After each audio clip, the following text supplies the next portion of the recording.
been a busy Tuesday morning for a lot of folks because of this stubborn storm. It's leading to some tricky travel on this morning and plenty of problems out there on the roadways, including Saugus, where the snowy conditions getting a little slippery and ends up with this car crashing into that pole. It had to be towed away from the scene. There you see that flatbed truck coming to save the day. A reminder, though, to take your time and take it slow out there. Good morning, everybody. I hope you've been able to manage this latest snowstorm. A lot of kids out of school today. You see all the closings across the bottom of your screen for your convenience there. I'm Chris Anderson. And I'm Madeline Hunt, and we just can't seem to shake the snow off, at least for now, for the latest on the conditions out on the roadways. To win this storm, we'll finally get out of here. We have Stormforce coverage for you this morning. Let's kick things off with Chief Meteorologist Jeremy Reiner. When are we going to see the sun again? Yeah, you know, you have a shot as you drive west. The Worcester Hills, you might get a little bit of sunshine later this afternoon. Well, it's one of the jackpot locations across the state where they saw more than 2 feet of snow. 7's Carrie Corrado joins us live in the town of Royalston with a look at conditions there. Carrie, you're prepared for it, though. You got the goggles on. I got the goggles in case the wind picks up. I have layers. I have heat warmers taped to my body. I'm ready. If there's a jackpot area, I want to stand in it. Slick roads causing trouble for this MBTA bus overnight where the driver crashed into a building in Chelsea, and we're going to show you some video of the damage. You see that wrought iron just bent and twisted, the bricks crushed. The bus's bumper suffered some problems as well. It's got some denting and some bending that needs to be repaired. We are also tracking other issues with the morning commute. In fact, we want to go live to Boston, where Brandon Gano's been outside South Station all morning long. And really, when you look at just the length of this storm, not a lot of big issues involving the T this morning, Brandon. Yeah, I mean, absolutely. The city of Worcester with over a foot of snow from this storm. 7's John Coco is live there. And we just saw those plows come back through, but it looks like the snow is kind of just covering it all back up again, John. Yeah, Madeline, right when I think I'm done with this snow, it keeps pulling me back in. Let's go to Boston, where meteorologist Jackie Layer is live. Jackie, you had your ruler out earlier. What are you measuring? So just about 3 inches of snowfall officially in Boston, at least here in Government Center. Our storm tracker and Stormforce coverage continues as we give you a live look outside streets of Boston, and Marshall Hook's making his way into the city, and you notice things don't look so bad, at least on the pavement and the blacktop. So work crews, hats off to them for doing a great job keeping the streets and sidewalks clear. No doubt about that. Marshall, if you can hear me, I'll take an iced coffee if you're in the area. So we are 2 iced coffees in the area. Chris, you want in on it as well? Quadruple espresso from Lambert. So, okay, Marshall, your order is stacked and loaded. We need to get rid of the snow, and we will do that over the next 2 to 4 hours.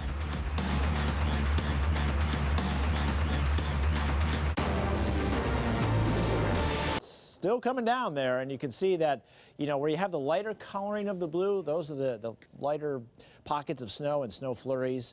And then as you get back into the Worcester Hills, you can see that you've got steadier snow back through Worcester County. Over here on my shoulder there, that is Marshall. He's getting close. I wonder if he got my coffee. Next on Today in New England this morning, plenty of snow out there right now. This is a live look at Boston's crews try to clear all that snow off the sidewalks to make it easier for people to walk around, get to work. Our Stormforce coverage continues. Stay with us.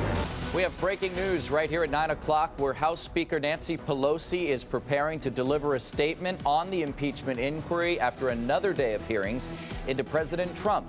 We'll have that for you live right here on the news station in just any moment. A pedestrian hit by a Boston Police Department vehicle overnight as that person is rushed to the hospital. Explosions rocking a Brookline neighborhood when an underground blast sends those manhole covers flying. 9:02, and we're following the breaking news out of Washington, and this is a live look at the podium where House Speaker Nancy Pelosi is set to deliver a statement on the status of the impeachment inquiry into President Donald Trump. We want to get down to Washington, where 7's Dan Housley is, and he's live here with the latest. And Dan, any idea of what we're expecting to hear from the House Speaker?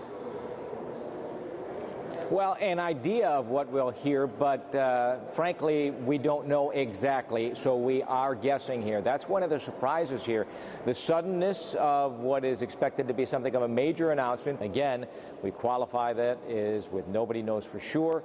There have been no significant leaks saying this is what Speaker Pelosi is going to do. Nancy Pelosi is at the mic. Let's listen in. In 1776, when in the course of human events it becomes necessary for one people to dissolve the political bonds which have connected them, the president leaves us no choice but to act, because he is trying to corrupt once again the election for his own benefit. Well, you heard it there, the long announcement that really boiled down to the quote where she says from House Speaker Nancy Pelosi, today I am asking our chairman to proceed with articles of impeachment, which now means the Judiciary Committee is going to vote on grounds for impeachment. And remember this, only a simple majority is needed. And with 24 members of the House Judiciary Committee being Democrats and only 17 Republicans, it seems to be a foregone conclusion that those articles for impeachment are going to receive the majority required to then move into the full House. Let's go back to Dan Housley, who's been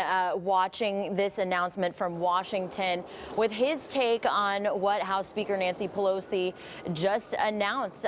What are you taking from this, Dan?